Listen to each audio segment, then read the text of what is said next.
ದರ್ಶನ್ ಅವ್ರು ಹೆಲ್ಪ್ ಮಾಡಿದ್ರು ಅಂತೆಲ್ಲ ಸುದ್ದಿ ಬರ್ತಾ ಇತ್ತು. ಹೌದು, ದರ್ಶನ್ಸ್ ಎಲ್ಡರ್ ಬ್ರದರ್. ಅವರು ಒಂದು ದಿವಸ ದಿಕ್ಕಿದಾಗಿ ಬಂದು 50,000 ರೂಪೀಸ್ ಕೊಟ್ಟರು ನನಗೆ.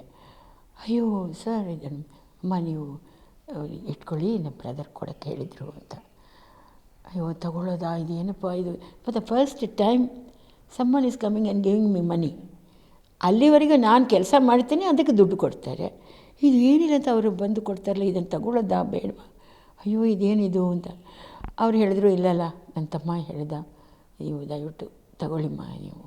ಆಮೇಲೆ ನಿಮ್ಗೆ ಇನ್ನೂ ಏನಾದರೂ ಬೇಕಾ, ಇಲ್ಲ ಪಕ್ಕದಲ್ಲಿ ಮನೆಗೆ ಇನ್ನೇ ನೋಡ್ತಾ ಇದ್ದೀರಾ ಹೇಳಿ, ಅದು ಮನೆಗೆ ಅದು ರೆಂಟು ಅದೆಲ್ಲ ನಾನು ಕೊಡ್ತೀನಿ ನೋಡಿ ಅಂತ. I didn't want to take like that because I was always a very independent spirited person. ಆಮೇಲೆ ನನಗೆ ವಯಸ್ಸಾಯಿತು, ಅದಕ್ಕೋಸ್ಕರ ಅವ್ರು ಬಂದು ನನಗೆ ಹೆಲ್ಪ್ ಮಾಡ್ತಾರೆ ಅಂತ ಆ ಬುದ್ಧಿ ಬರಲಿಲ್ಲ ನನಗೆ, ಆಯಿತಾ. ಸೊ ವಯಸ್ಸಾದರೆ ಏನು, ಐ ಕ್ಯಾನ್ ಆಲ್ವೇಸ್ ಅರ್ನ್ ಅನ್ನೋ ಥರ I am always like that, even now U C. ಆಯಿತಾ.